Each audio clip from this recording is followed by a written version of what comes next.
Hey loves, so I figured I would shoot this video from back here because I got on some fly earrings today.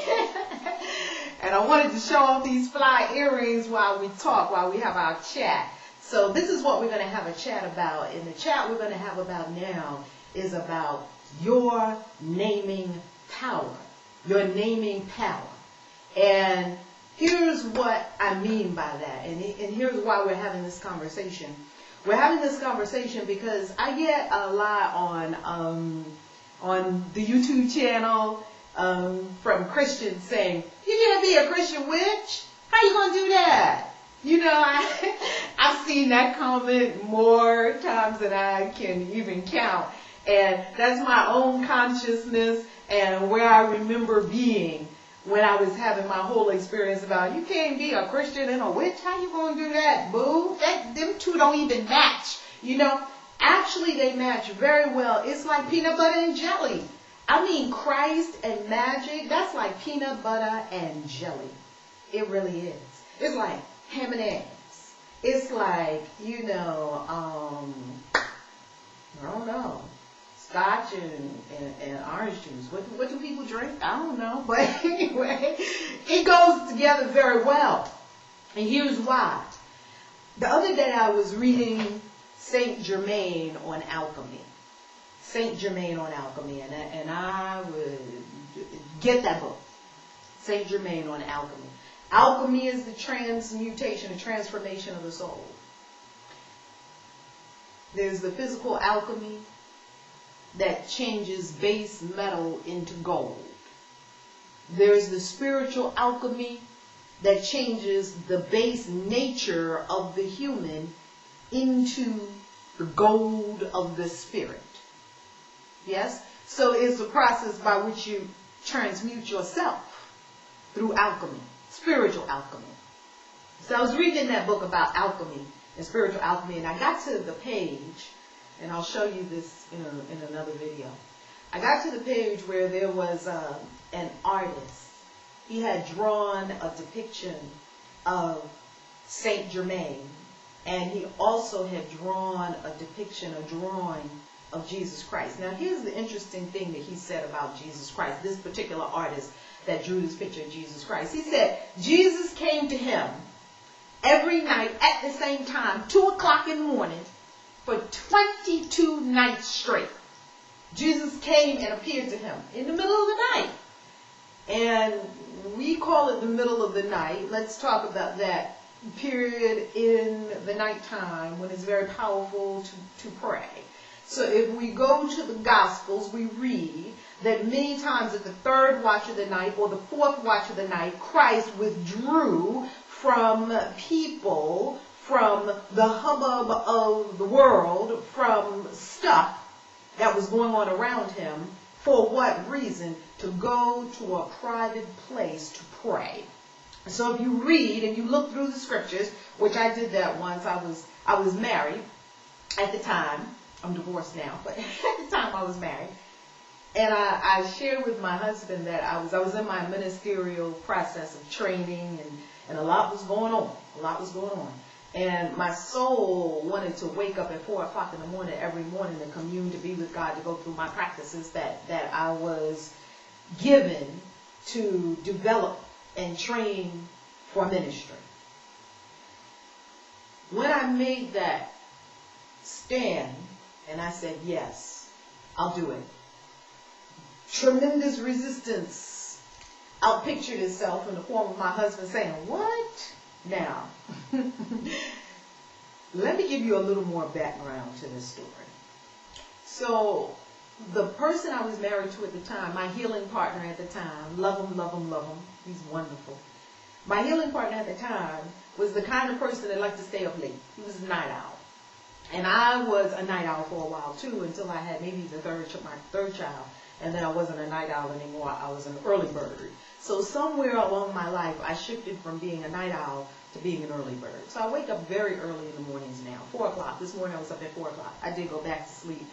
After coaching for a few hours, I went back to sleep, got a nap, and woke back up so I could shoot some video. So anyway, and being this early bird, I learned that 3, 4, o'clock in the morning is what you could call the witching hour. The witching hour. What does that mean? It means that power. There's a lot of power at that time in the morning. 2 o'clock in the morning. 3 o'clock in the morning. One time I was being coached.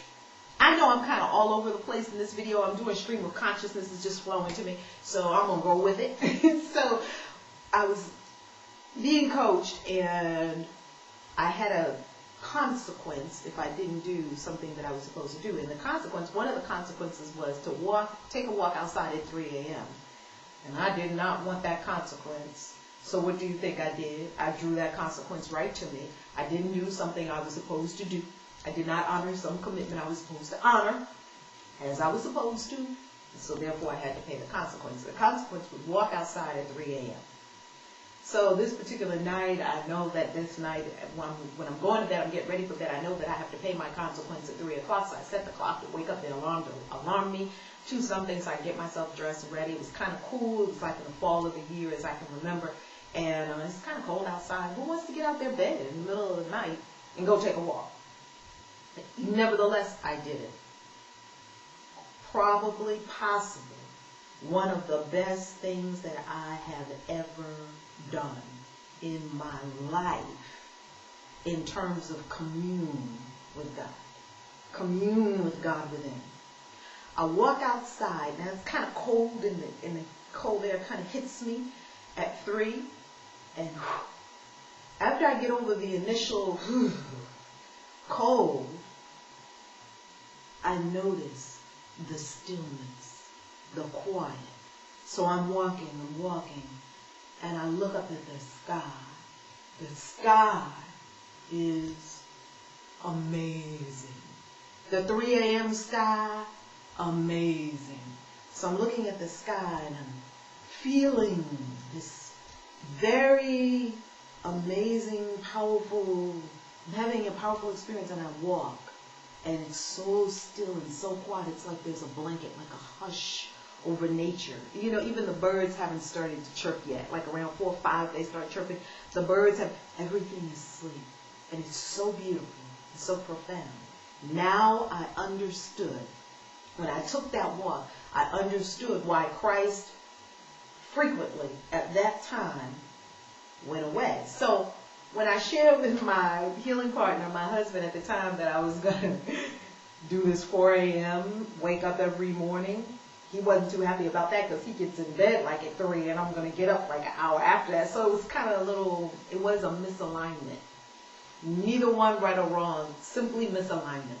So I started doing it. I said, okay, I'll tell you what, I'm going to do it for 40 days because, you know, we're sharing and working things through. I'm going to do it for 40 days and see what happens, and then after that I can decide to go further. So can you put up with me doing that for 40 days? Yes. Good. So I did it for 40 days, and it was so good, and it was so delicious to my soul that I kept going, and I kept going, and I kept going. Every morning, waking up at 4 o'clock in the morning, just slightly before 4 o'clock in the morning, and starting my prayer and meditation practice at 4 a.m. prayer.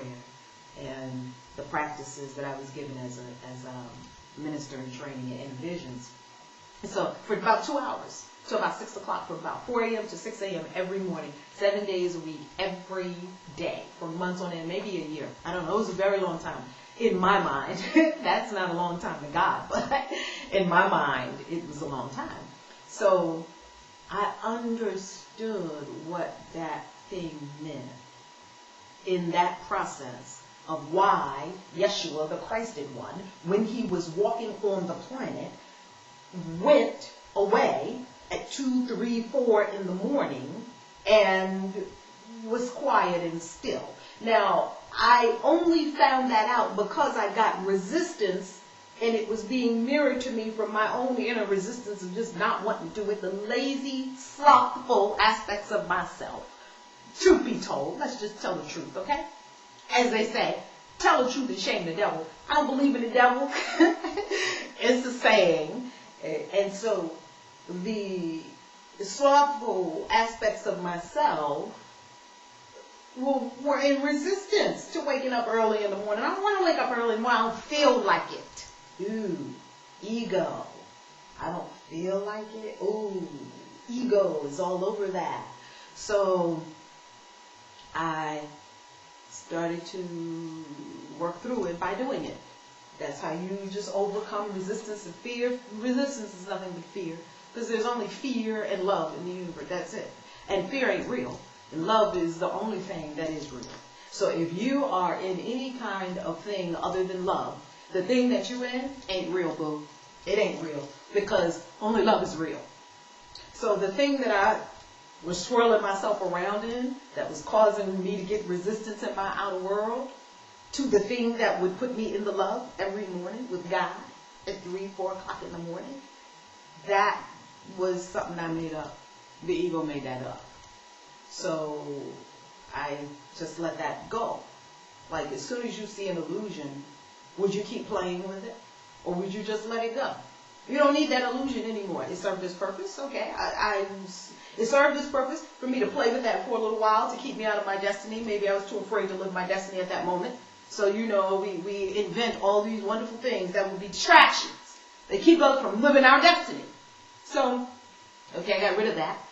And every morning. So I understood. I was in the Christ mind with that, understanding it in the Christ mind, and in the Christ mind of understanding the waking up early in the morning and the coming away and the prayers at 3 and 4.